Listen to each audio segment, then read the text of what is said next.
Picture this. It's the Game Awards, and it's him, John Helldiver, come to announce a new war bond maybe. Wait, the Illuminate? Out now? Well, it's like midnight already, but sign me up. I'd like to take you on a journey today, one that I underwent just days ago. With the Illuminate getting shadow dropped, I hopped on like every other excited Helldiver and got to work shooting squids. But about a month ago, I took a foray into modding this game, and one of those mods was this. Flying in on a bandit, 16, 3 degrees. Get some! Get some! When you get to hell, tell them Viper sent you. This mod also changed around some of the localization, the subtitles, to match Viper's voice lines. Bandits rocked. Fast forward to a month later, that mod had some unexpected effects as I excitedly dropped onto Calypso for the first time. I ping an overseer, and that's the wrong name. I didn't notice though. What with all of the enemies being brand new, I didn't exactly know what they were all called yet, and this thing being called a Sentinel seemed about right. But my warbond looked like this. All of the new strings from the update were broken, which took me a little bit of trial and error to figure out was that Viper mod. After taking it off, everything worked as expected, but much later I found myself pinging an enemy, and hey, that's not what it said before. I was very confused until I had realized what had probably happened. That Viper mod changing some subtitles had shifted a few lines up or down a row or two and so led to every enemy having the wrong name. But Xenobite Initiate, Magus Adept, those definitely are not in the game. And that's when it hit me. Every upcoming enemy is probably already in the localization file that keeps all of the strings for enemy pings. Extremely simple rundown of what that means in English. Pretty much any text that you read has been manually typed out by someone and is kept in a big database.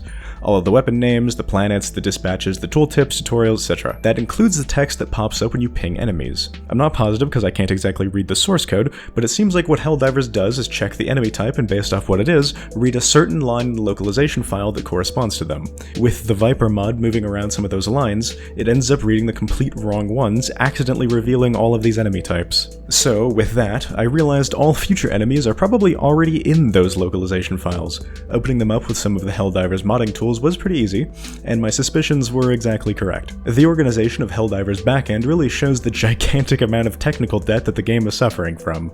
A little bizarrely, the enemy names seem to be wrapped up with just about every other type of name that there is: planet names, ship names, warbond names, pattern names, and a whole bunch of names for just generic Super-Earth citizens, maybe for Seaf later on. When you ping an enemy, it's always in uppercase, and I think that's why all enemies are listed here twice, once in full uppercase. Using that to weed out everything irrelevant, here is my totally speculative, but also totally official, list of upcoming enemies. The Sentinel and Baleful Sentinel, the Xenobite Initiate and Ardent, the Magus Adept and Acolyte, the Observer, and the Prophet Illusionist. These all seem pretty clearly Illuminate, but there were some others that did jump out to me, probably for other factions, but maybe still Illuminate.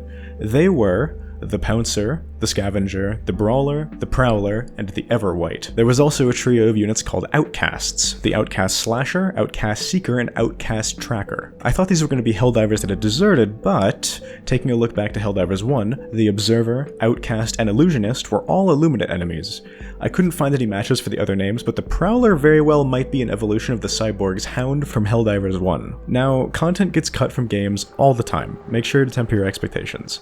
Probably don't expect every single listed thing here to make it into the game, and even if they do, definitely not all soon. I suspect these were intentionally kept out of the initial release of the Illuminate so they could be added shortly after their release to create a little bit of a second wave of attention and popularity. You know, like a, hey all, have you seen the cool new thing? Look, it's even cooler and newer now. This isn't new either. They did the exact same thing with the Factory Strider and gunships. New enemy types take a long time to prototype, animate, make audio and effects for, and balance. Cars have finally been released with this patch too, and that also highlights this, because they have been in development since before the game even came out, with the earliest leaks already showing mocapped animations. They've been in the works for a while. Given that the car will be a stratagem, but isn't yet, I suspect it will release alongside a suite of new Illuminate enemies very, very soon. Which ones are anyone's guess, but I do hope there are some generic soldier guys. Right now, the Illuminate have a very sharp distinction between complete fodder and elite soldiers with no in-between. Some foot soldiers for the overseers to, well, oversee would be good. Xenobite Initiate and Adepts are such a vague name that could really be anything, and that's my best guess for what they are. Sentinels and their baleful variants seem to me like they're either heavy armor or a sniper. Baleful is a very specific word, but it just means menacing, which would be fitting for a soldier that gives overwatch fire for their comrades. At the same time, heavy armor tends to be pretty damn menacing. It also might just be more variants of the Harvester. The Magus Adepts and Acolytes almost certainly use some sci-fi magic in combat, and since they don't seem to have a Helldivers 1 equivalent, they could really be anything. Something that the Illuminate are currently missing that other factions possess is a really annoying artillery unit, and so that very well might be the Magus' role. The Observer was in Helldivers 1, and it was a Watcher with a cloak. I suspect these will be very, very annoying. Can't wait. Helldivers 1's Outcasts were melee-only cloaking units, and so the 3 Outcast variants will likely all have low-tech weapons too.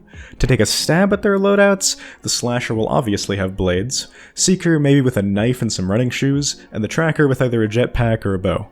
The Prophet Illusionist is also from Helldivers 1. They're a bit like the Prophets from Halo, sitting in chairs firing orbs. I doubt much is going to change here, though they were relatively tanky in the first game. I think you can expect them to be a little bit more of a glass cannon type unit now because of how much easier it will be to snipe them in 3D. The Brawler, Prowler, and Pouncer are all so vague that I can't really guess at what they'll be more than just bugs. The Scavenger did stick out to me though. I hope it's a medical type unit for either the bots or the Illuminate. It'd be cool to see them reviving dead comrades on the field like a combat medic. As for the Everwhite, I have no idea what that is. I really thought it was a planet name at first, but it's not. I'm still not convinced that it's even an enemy because most enemies are pretty straightforwardly named. Do leave a comment if you have any idea. I would like to hear other people's thoughts on this because I am absolutely clueless. Thanks for taking a listen. I'm planning on making an immediate follow-up to this video talking about the Illuminate and the update that they brought with them in much more broad terms, but I wanted to get this information out as fast as possible after I stumbled across it. Oh, and I'd like to also point out that all the information shared in this video is definitely not real, and I actually made it all up. It's all speculation. If this video gets taken down, Sony are trying to silence gay creators. There we go. That should keep me covered. Thanks to my patrons, Emmy and Potato especially. Like, comment, subscribe, you know the drill, and have a good night.